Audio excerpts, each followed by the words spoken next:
우리를 세우신 이 11월 한 달 동안도 우리 여호와 하나님을 찬양하며 살아가시는 한 달 되시기를 주의 이름으로 축원합니다. 붉은 떨어지는 나뭇잎을 보고 우울하게 살지 마시고 나를 구원하신 하나님의 은혜를 기억하면서 싱싱하고 매력 있게 한 달 동안 살아가시기를 주의 이름으로 축복합니다. 우리가 스가랴서 말씀을 나누고 있습니다. 그 이유는 이 스가랴서 안에는 오실 구주 예수 그리스도에 대한 말씀이 가장 많이 들어있기 때문입니다. 오늘도 그분에 대해서 말씀을 듣도록 하겠습니다. 지난주에 우리는 하나님과의 관계를 바로 하면은 예전보다도 넘치도록 풍부하게 하실 하나님의 은혜에 대해서 말씀을 나눴습니다. 이사야서 40장에 보니까 이스라엘 백성들이 하나님의 말씀을 따르지 않고 우상을 섬기자 이사야가 그 우상에 대해서 이렇게 비꼬아 이야기합니다.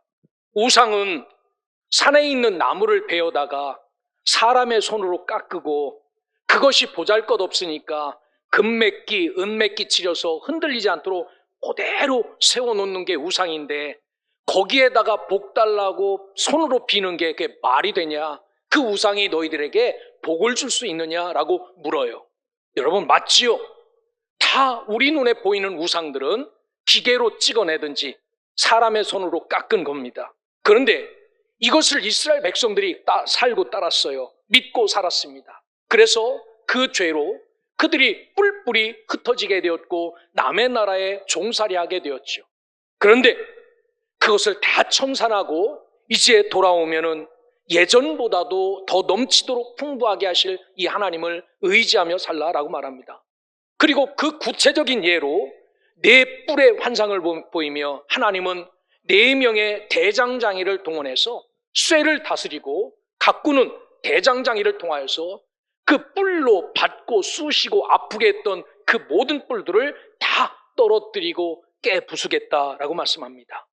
여러분, 오늘 우리를 이렇게 사랑하시는 하나님의 은혜를 저와 여러분들이 기억하고 산다면 오늘 이 예배 자리에 나오신 저와 여러분들은 예전보다도 더 넘치도록 풍성하게 하실 하나님만을 의지하고 이분과 동행하고 이분의 말씀에만 순종하여 살아가는 믿음의 백성들 되시기를 주의 이름으로 축원합니다. 오늘 나눌 본문에는 세 번째 환상인 측량줄을 잡은 사람의 환상에 대해서 나와요. 뭔가 이렇게 진두지휘를 하며 측량줄을 잡고 더하십시오, 빼십시오, 줄이십시오, 높이십시오 이렇게 진두지휘하는 측량줄을 잡은 사람입니다. 그리고 이 측량줄을 잡은 사람은 성경에 보니까 하나님의 영광을 위해서 나를 보내셨다라고 말합니다. 이것을 잘 체크하고 재고 늘리고 줄이고 좁히기 위해서 하나님의 영광을 위해서 나를 보내셨다라고 말합니다. 본문에는 나를 보내셨다라는 말을 3번이나 반복하여 말씀합니다.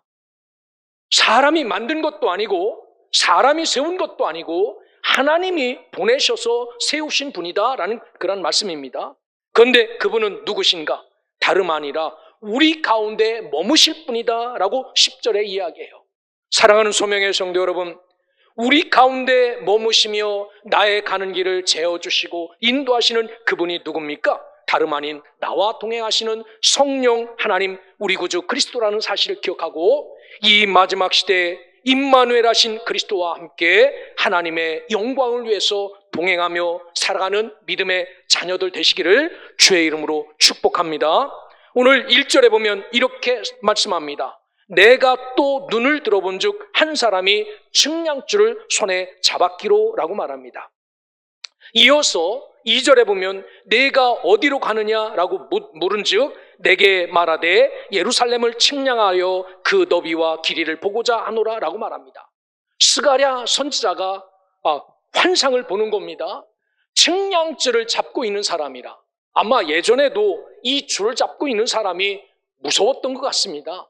그 줄을 잡고 어디로 갑니까? 라고 물으니까 그가 대답하기를 나 예루살렘으로 측량하러 간다. 그 성의 너비와 길이를 보고자 한다 라고 말합니다.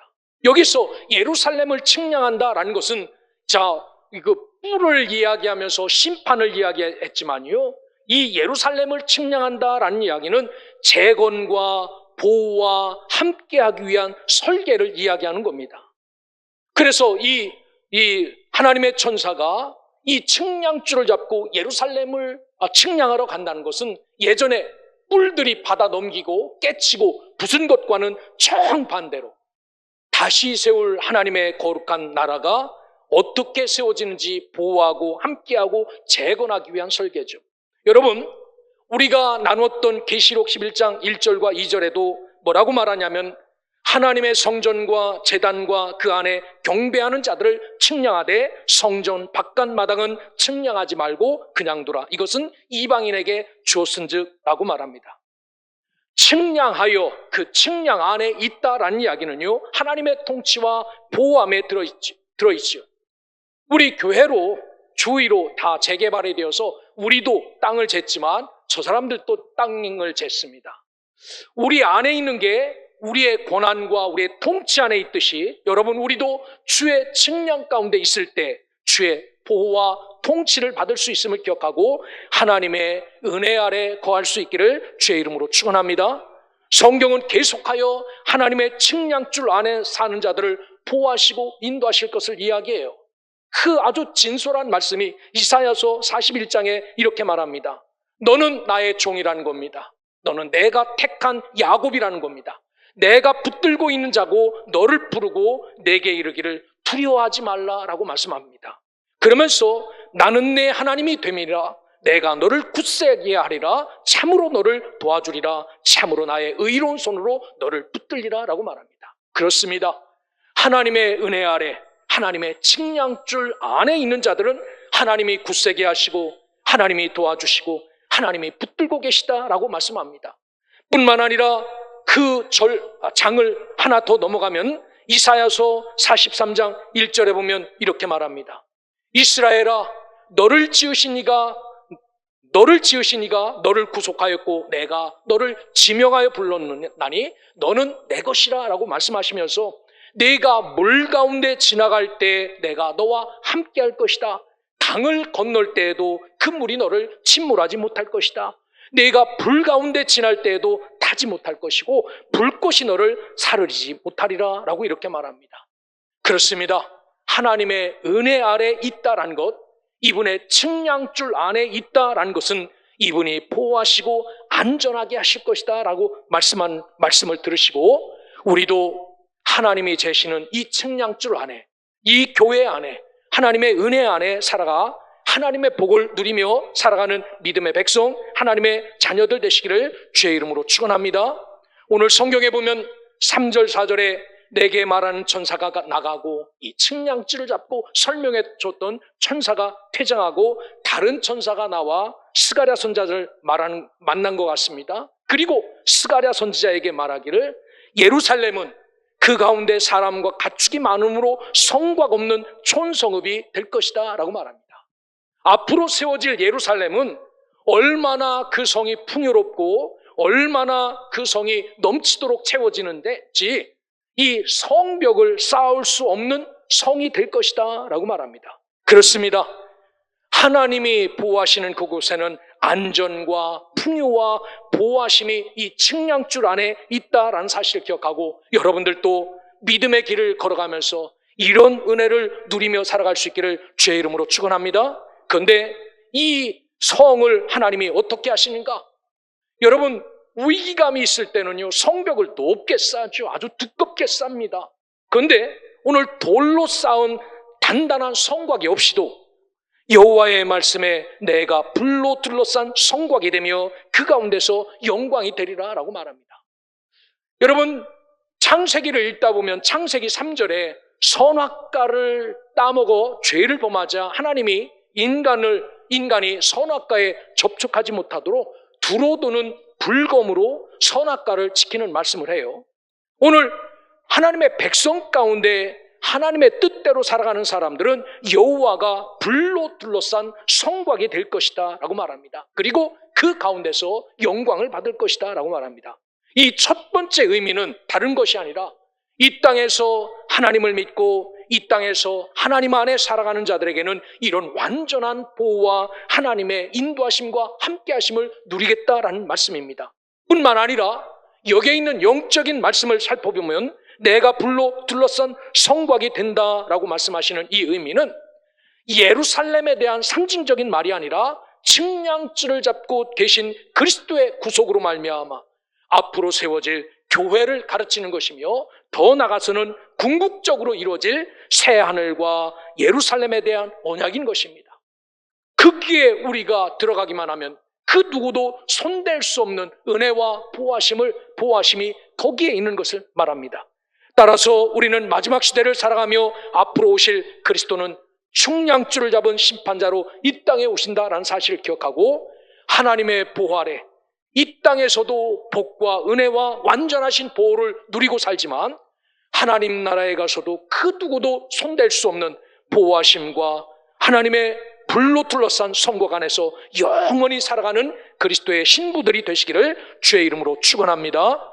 자, 두 번째 말씀은 이렇게 측량줄로 재어진 구역에서 은혜와 복을 먼저 말씀하셨다면, 이제 6절부터 뒤에는 시온에 따라 노래하고 기뻐하라 라고 말합니다. 여러분, 남의 나라에 포로로 잡혀갔는데 노래가 나오겠습니까? 남의 나라에 종살이하고 있는데 여기서 기뻐할 수 있겠습니까? 여러분, 우리가 일상 속에서 콧노래가 나오고 웃음이 떠나지 않는 상황을 말해보라면 여러분, 어떤 때 가장 기쁘지요? 어떤 때 노래 부를 수 있고 어떤 때 웃을 수 있습니까? 다름이 아니라 내가 계획한 일이 그대로 이루어질 때, 이렇게 꿈꿨는데 이게 이루어지는 겁니다. 그러면은 콧노래가 막 나오고 기쁨이 떠나지 않아요. 뿐만 아니라 생각하지 않았던 좋은 일이 일어날 때, 이것은 꿈에도 생각하지 않았어요. 이렇게 되어질 수 없어서 꿈에도 생각하지 않았습니다. 그런데 그 일이 나의 눈앞에 펼쳐지는 겁니다. 이때 얼마나 감격스러울까요? 얼마나 즐거울까요? 얼마나 노래하고 싶을까요? 성경에는 그런 게 많지요.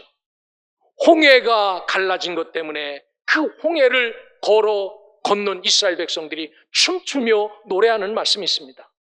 여러분, 6절에 보면 너희를 하늘 사방에 바람같이 흩어지게 하였다라는 그런 말은 다른 것 아닙니다. 하나님의 백성이 하나님의 말씀을 따르지 않자 바벨론으로 모든 사람들을 다 흐트러뜨려 이스라엘 백성이 자기 땅에 살지 못하게 하셨어요.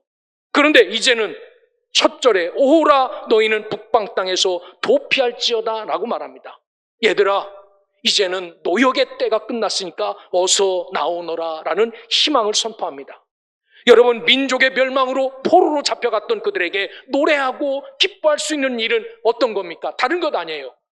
해방되어서 자기네 땅으로 돌아가는 것, 해방되어서 자기네 집에 살아가는 것, 이것보다 더 기쁘고 더 노래할 수 있는 게 어디 있겠습니까?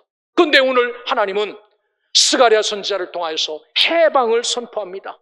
너희들 포로로 너희들을 흐트러뜨려서 그곳에서 살지만 이제는 나오라는 겁니다. 이제는 돌아오라는 겁니다. 7절에서도 바벨론 성에 거주하는 시온아 이제 너는 피할지니라 라고 해방을 말씀합니다. 1차적으로 바벨론에 남아있는 자들에게 돌아오라는 말씀입니다. 그 땅, 죽음과 어둠과 고통과 아픔과 죄에 매여 살던 그 땅에서 이제는 빠져나오라는 이야기입니다. 이게 육신적인 이야기입니다. 그런데 계시록 18장 4절에 보면 똑같이 이야기하는 말씀이 있어요. 하늘로부터 다른 음성이 나서 이르되, 하늘에서 하나님의 음성이 들리는 겁니다. 내 백성아, 거기서 나와 그의 죄에 참여하지 말고 그가 받을 재앙을 받지 말라라고 말합니다. 거기서 나오라는 겁니다. 여러분, 계시록 18장을 읽으면 다 뭐라고 말하냐면 큰 성 바벨론, 귀신의 처소라고 이야기해요. 오늘 우리에게 말씀하신 말씀입니다. 큰 귀신의 처소, 더러운 곳, 죽음의 자리, 여기에서 그대로 멸망받지 말고 빨리 빠져나오라라고 말씀합니다. 우리가 새벽마다 나누고 있는 이사야 선지자도 37장 1절에 보면 아수르 군대가 쳐들어오는 겁니다. 그런데 얼마나 쳐들어왔냐면 18만 5천 명이 쳐들어왔어요.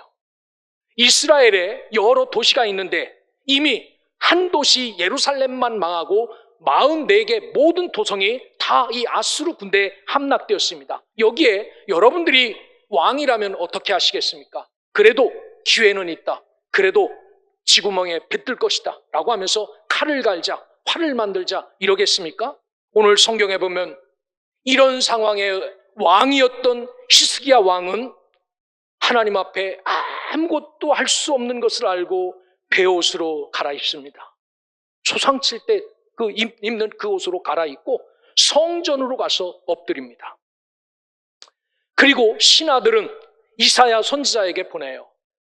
하나님이 뭐라고 말씀하시는지 그 하나님 앞에 너희들은 살아, 나는 성전에 가서 엎드리마 라고 말합니다.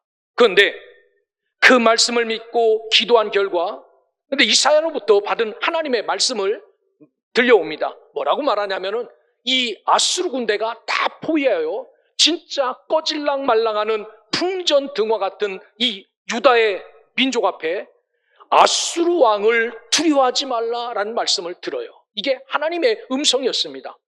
여러분, 두려워하지 않을 수 있습니까? 얼마나 된다고요? 누가 싸울 수 있다고요? 나라는 쫄딱 망하게 생겼는데 그래도 히스기야 왕은 믿어요. 말씀대로 믿고 기도합니다. 그 결과 새벽에 하나님이 그들을 치시니 18만 5천 명이 모두 죽었다라고 성경은 기록합니다. 여러분, 히스기야의 마음이 이때 어땠을까요? 나가서 그 시신이 널브러져 있는 18만 5천 명을 보면서 히스기야 왕은 생각하지도 못했어요. 이런 일이 일어날 줄은 꿈에도 기획도 하지 못했습니다. 그런데 얼마나 크게 기뻐하며 노래했을까요? 아마 춤추며 다 죽었다 살아난 심정으로 역사하신 하나님 앞에 감격과 그 노래로 찬양했을 겁니다. 사랑하는 소명의 성도 여러분, 이렇게 하나님께서 구원하여 주신 구원의 은혜 앞에서 이런 기쁨과 이런 감격이 여러분에게도 충만하여 하나님의 놀라운 은혜에 감사하며 이 기쁨의 노래, 이 감사의 고백을 하며 날마다 살아가는 믿음의 자녀들 되시기를 주의 이름으로 축원합니다. 오늘 성경에 보면 8절에 만군의 여호와께서 이같이 말씀하시되 영광을 위하여 너희를 노력한 여러 나라로 보내셨나니 라고 말합니다. 여기에 보면 나를 보내셨다는 겁니다. 9절에 보면 나를 보내신 줄 알리라 라고 말합니다. 11절에 보면 나를 내게 보내신 줄을 알리라 라고 말씀합니다. 즉 이렇게 고쳐지고 만들어지고 적군이 18만 5천 명 죽고 이런 것은 인간의 힘으로 되었다는 겁니까? 아닙니까? 인간의 힘으로 되어지지 않은 일이다 라고 말합니다. 누가 이런 일을 하셨다는 겁니까? 하나님께서 보내신 자 성령 우리 주 예수 그리스도를 통해서 이런 일이 나타날 것이다 라고 말합니다. 그러기에 오늘 저와 여러분들은 구주 예수 그리스도를 이 땅에 보내주셔서 우리가 웃고 기뻐할 수 있는 큰 선물은 뭡니까? 복 받아서요? 부자가 돼서요? 이런 것은 아주 사소한 일이에요. 우리가 웃을 수 있는 것, 우리가 기뻐할 수 있는 것, 우리가 춤출 수 있는 것은 그런 것이 아니라 죽었던 내가 죄와 사망과 죽음에서 구원받고 구속받은 은혜를 베풀어 주신 것, 이것 때문에 저와 여러분은 기뻐할 수 있고 노래할 수 있고 춤출 수 있어야 됩니다. 그래서 나를 구원하여 주신 이 감격, 그 무엇보다도 하나님 앞에 이것 때문에 웃고 웃을 수 있는 날마다 이 감격 속에서 살아가는 소명의 성도들 되시기를 주의 이름으로 축원합니다. 여기서 말하는 나를 왜 보내셨냐고 묻는데 너희를 노력한 여러 나라, 즉 사로잡혔던 자기 백성을 찾아오기 위해서 하나님이 예수 그리스도를 이 땅에 보내셨다라고 말해요. 그래서 누가복음 19장 10절에도 분명히 말한 것은 인자가 이 땅에 온 것은 잃어버린 자를 찾아 구원하려 함이니라 라고 말합니다. 그렇습니다. 하나님이 우리를 너무나도 사랑했어. 그분을 고이고이 숨겨놓으셨다가 꺼내주시고 그분을 믿는 자들에게 측량줄 안에 거하는 자들에게 구원과 은혜를 더하여 주셨다라는 사실을 기억하고 오늘 저와 여러분이 이 기쁨, 이 감격이 되살아날 수 있기를 주의 이름으로 축원합니다. 이 세상에서 우리가 좀 실수해서 잘못돼도 괜찮아요. 이 세상에서 내가 잘못해서 좀 부족하고 연약해도 괜찮습니다. 무엇 때문에 우리가 기뻐하고 즐거워할 수 있습니까?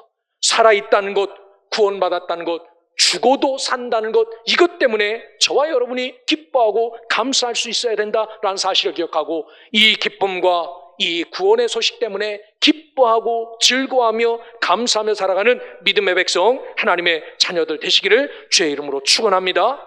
자, 11절을 보시길 바랍니다. 그날에 많은 나라가 여호와께 속하여 내 백성이 될 것이요 라고 성경은 말씀합니다. 뿐만 아니라 나는 네 가운데 머물러 내가 만군의 여호와께서 나를 내게 보내신 줄 알리라 라고 말합니다. 오늘 하나님의 거룩한 은혜가 이 땅에 임하자 그 믿는 자들의 은혜가 이 땅에 편만하게 증거되지요. 그런데 그게 우리의 힘으로가 아니라는 겁니다. 내 발자국으로 내가 걸어서 내 교회에 나와서 내가 구원받은 것 같지만 그 뒤에 배경에는 놀라운 하나님의 사랑과 은혜가 있어서, 아, 하나님이 나를 위해서 이 자리에 나를 세우셨구나라는 것을 깨닫죠. 여러분, 가끔가다 우리가 그런 것을 느끼지 않습니까? 정말 안 될 줄 알았어요. 정말 깨어질 줄 알았습니다. 그런데 그것을 역전시켜서 나로 깨닫게 하시고 고쳐주셔서 살게 하시는 이런 비밀한 일들이 우리 가운데 있지 않습니까? 그것을 경험하면서, 이야, 기가 막히다. 이 사건은 나를 살리기 위한 하나님의 사건이구나. 이 놀라운 계획은 나를 살리기 위한 하나님의 계획이었구나. 그래서 하나님이 나를 여기에 보내셨구나. 아, 이게 하나님의 일이구나. 이것을 알게 하신다라고 말합니다. 여러분, 그렇습니다. 하나님의 구원 계획이란 어떤 것인가? 그 가운데 거하심이 하나님의 구원 계획입니다. 하나님이 한번 훅 왔다가 그냥 떠나가고 아무것도 없는 것이 아니라, 하나님의 구원 계획은요, 이분이 나를 구원하셨다면 나와 함께 하심, 내 안에 거하심, 이것이 하나님의 진정한 구원 계획입니다. 그래서 나는 내 가운데 머물리라 라고 말씀하지요. 이게 무슨 뜻입니까? 하나님의 말씀 임마누엘입니다. 하나님 나라가 임하였다라는 거지요. 여러분, 오늘 저와 여러분들도 하나님께서 나와 함께하고 계시다는 사실에 흔들림 없기를 주의 이름으로 축원합니다.